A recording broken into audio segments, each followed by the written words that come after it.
யாத்திராகமத்தின் புஸ்தகம் 17வது அதிகாரம் 11வது வசனத்திலே மோசே தன்னுடைய கையை தாழ விடுகையில் அமலேக்கு மேற்கொண்டான் என்று சொல்லி எழுதப்பட்டிருக்கிறது.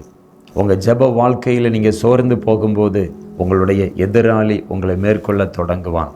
ஒரு விசுவாசியினுடைய கைகள் எப்பொழுது தளர்ந்து போகும் என்று உங்களுடைய எதிராளி பார்த்து கொண்டு இருக்கிறான். ஏனென்று சொன்னால் உங்களுடைய கை உயர்த்தப்பட்டு இருக்கும்போது சத்துரு ஒருபோதும் உங்களை மேற்கொள்ள முடியாது. தேவனோடு கூட உள்ள ஐக்கியத்தில் நீங்கள் சரியாக இருக்கும்போது பிசாசு உங்களை மேற்கொள்ள முடியாது.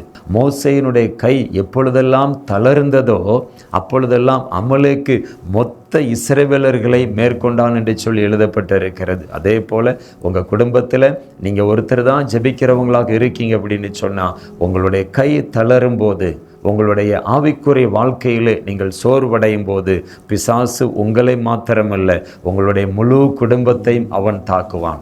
உங்களுடைய பொருளாதாரத்தை அவன் தாக்குவான். உங்கள் பிள்ளைகளுடைய வாழ்க்கையை தாக்குவான். சரீரத்தை தாக்குவான். இஸ்ரவேல் ஜனங்களுக்கு வாக்குத்தத்தம் இருந்தது. கர்த்தருடைய தூதனானவர் அவங்களுக்கு மத்தியில் தான் இருக்கிறார். ஆனாலும் ஏன் அமலேக்கு மேற்கொள்ளுகிறான் தெரியுமா? அது ஒரு ஆவிக்குரிய பிரமாணம். தெளிந்த புத்தி உள்ளவர்களாக இருங்க. சோர்வு ஏதோ ஒரு காரியத்தில் நம்முடைய வாழ்க்கையில் வந்து கொண்டு தான் இருக்கும். அதுக்கு மத்தியில் நான் சோர்ந்து போக மாட்டேன். நான் என்னுடைய ஜெப வாழ்க்கையில் நான் குறைந்து போக மாட்டேன். என்னுடைய வேத வாசிப்பில் நான் குறைவுபட மாட்டேன். தேவனோடு உள்ள ஐக்கியத்தில் நான் குறைய மாட்டேன் அப்படின்னு சொல்லி தீவிரமாக இருங்க.